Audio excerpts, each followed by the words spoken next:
Hello guys, Radhe Radhe. आज के इस वीडियो पे हम लोग पढ़ने वाले हैं हमारे टिश्यू सिस्टम के एपिडर्मल टिश्यू सिस्टम। हम लोगों ने एक वीडियो में पढ़ लिया था। आज हम लोग पढ़ने वाले हैं ग्राउंड टिश्यू सिस्टम और vascular tissue system. Ground tissue system basically किसको बोलते हैं? ग्राउंड टिश्यू सिस्टम बेसिकली उन टिश्यूज़ को बोलते हैं जो कि सिंपल परमानेंट टिश्यू कंसिस्ट करते हैं। उन्हीं से ही ग्राउंड टिश्यू सिस्टम बेसिकली बना हुआ रहता है।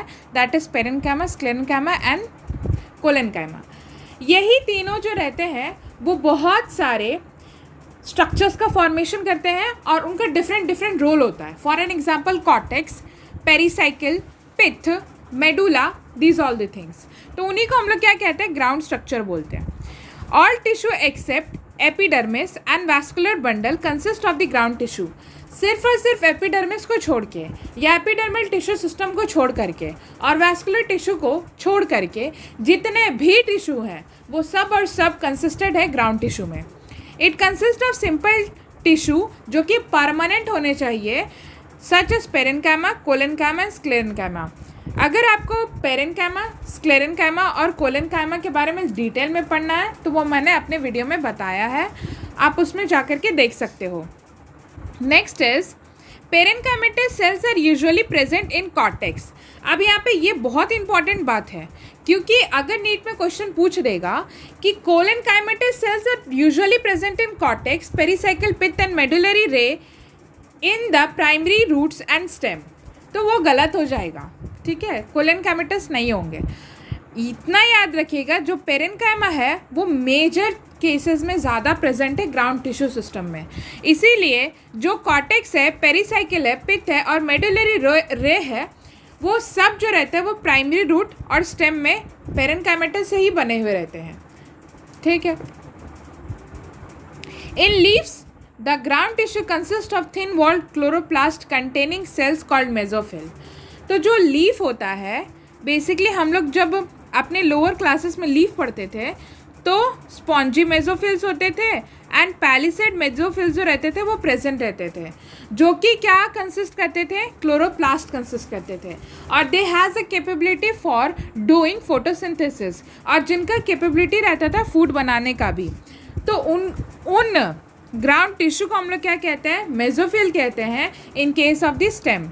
ये जो आप डायग्राम देख रहे हो, ये मैंने स्ट्रक्चर्स बताए हैं। कॉर्टेक्स किसे कहते हैं, वस्कुलर बंडल कहाँ प्रेजेंट रहते हैं, ये जस्ट एक ट्रांसवर्स सेक्शन है एक प्लांट का। सबसे बाहरी ओर पे आपको जो दिख रहा है, जो ब्लैक कलर का है, वो एपिडर्मिस है।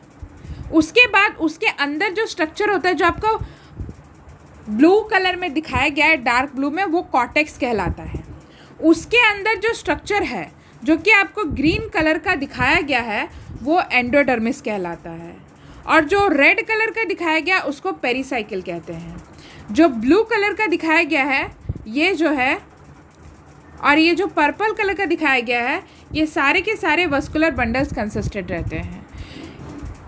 यही पूरा का पूरा transverse section of a plant body है। अब ये इसके बारे में मैं डिटेल में और बताऊंगी आगे चल के।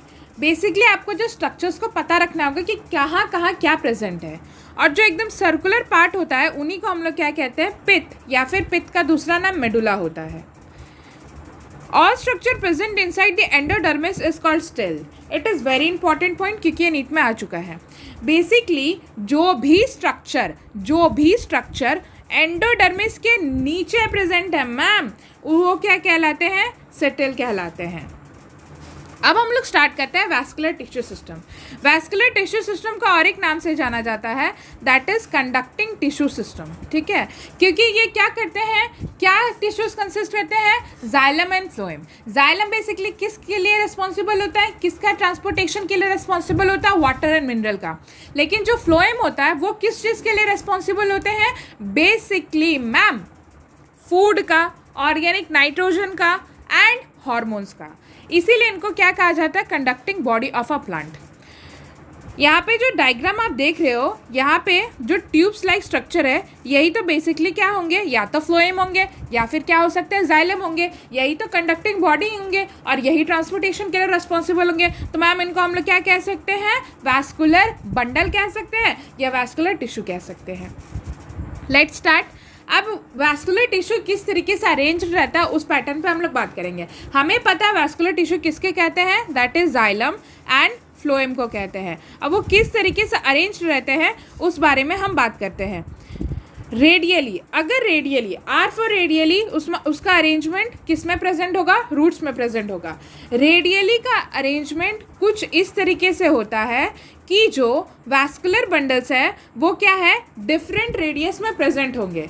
मतलब कि जब हम लोग ट्रांसवर्स सेक्शन काटेंगे तो सबसे अंदरी वाला भाग जो रहता है वो क्या होगा, पित्त या फिर मेडुला होगा. लेकिन सबसे बाहर जो रहेगा दैट इज़ ये रेड वाला जो पार्ट है वो फ्लोएम रहेगा, और अंदर की ओर जो रहता है वो हमेशा क्या रहेगा, जाइलम रहेगा. ठीक है, जाइलम ज़्यादा अंदर प्रेजेंट रहता है और फ्लोएम उसके बाहर प्रेजेंट रहता है. जब इनका रेडियस, जैसे इस जाइलम का रेडियस इस तरीके से होगा, इस तरीके से, इस तरीके से, इस तरीके से. बट बेटा जो फ्लोएम का रेडियस है कुछ इस तरीके से, इस तरीके से, इस तरीके से, इस तरीके से. इनका रेडियस क्या हो गया, सेम नहीं है. तो उनमें अरेंजमेंट किस तरीके से है मैम, रेडियल अरेंजमेंट है. And R for radial arrangement, तो ये किस में प्रेजेंट होगा, that is R for roots में प्रेजेंट होगा. Next is conjoint. कंजॉइंट उन वैस्कुलर टिश्यूज़ के अरेंजमेंट को कहते हैं जहाँ पे वैस्कुलर बंडल जो रहता है वो कहाँ पे प्रेजेंट रहेंगे, सेम के सेम रेडियस में प्रेजेंट रहेंगे. और वो कहाँ प्रेजेंट रहते हैं, that is shoot and leaves में प्रेजेंट रहते हैं. ये आपको याद रखना होगा क्योंकि ये क्वेश्चन आते हैं. अब हम इसका रेडियस देखेंगे, इसका रेडियस देखेंगे, इसका रेडियस देखेंगे और इसका रेडियस देखेंगे. मैम इनका रेडियस तो सेम है, तो एस फॉर सेम, तो S for stem and L for leaves आ जाते हैं. नेक्स्ट, अब open vascular tissue. Ma'am open vascular tissue क्या होता है, क्या इसमें वैस्कुलर टिश्यू ओपन होते हैं क्या, नहीं. इसका ये मतलब होता है कि ये मानते हैं ये जाइलम है और ये जो है वो फ्लोएम है. ठीक है, इनके बीच में क्या होते हैं कि एक तरीके का स्ट्रक्चर प्रेजेंट होगा जो कि सेकेंडरी ग्रोथ के लिए रिस्पॉन्सिबल होगा, जिसको हम लोग क्या कहते हैं, कैम्बियम. ठीक है, जिसको लैटरल मेरिस्टम कहते हैं. लैटरल मेरिस्टम जब सेकेंडरी ग्रोथ करता है तो उसको हम लोग कैम्बियम कहते हैं. तो यहाँ पे अगर सेकेंडरी ग्रोथ प्रेजेंट है मैम जाइलम और फ्लोएम के बीच में, अगर वो सेकेंडरी ग्रोथ मतलब मैच्योरिटी आने तक उनमें क्षमता है कि वो मैच्योरिटी अंडरगो कर सकते हैं, तो उनको हम लोग क्या कहते हैं, ओपन वैस्कुलर टिश्यू, क्योंकि उसमें कैम्बियम प्रेजेंट रहता है. और वो कहाँ कहाँ पे प्रेजेंट रहता है, दैट इज़ डाइकोट स्टेम में एंड डाइकोट रूट में, that is DS and DR. और क्लोज्ड वैस्कुलर टिश्यू उन्हें कहते हैं जहाँ पे यहाँ पे कोई भी स्ट्रक्चर जाइलम और फ्लोएम के बीच में प्रेजेंट नहीं होगा. मतलब अगर कैम्बियम प्रेजेंट नहीं है तो मैच्योरिटी में उनमें क्या क्षमता है सेकेंडरी ग्रोथ अंडरगो करने की, नहीं. So they do not undergo secondary growth because cambium is absent, which is very very important.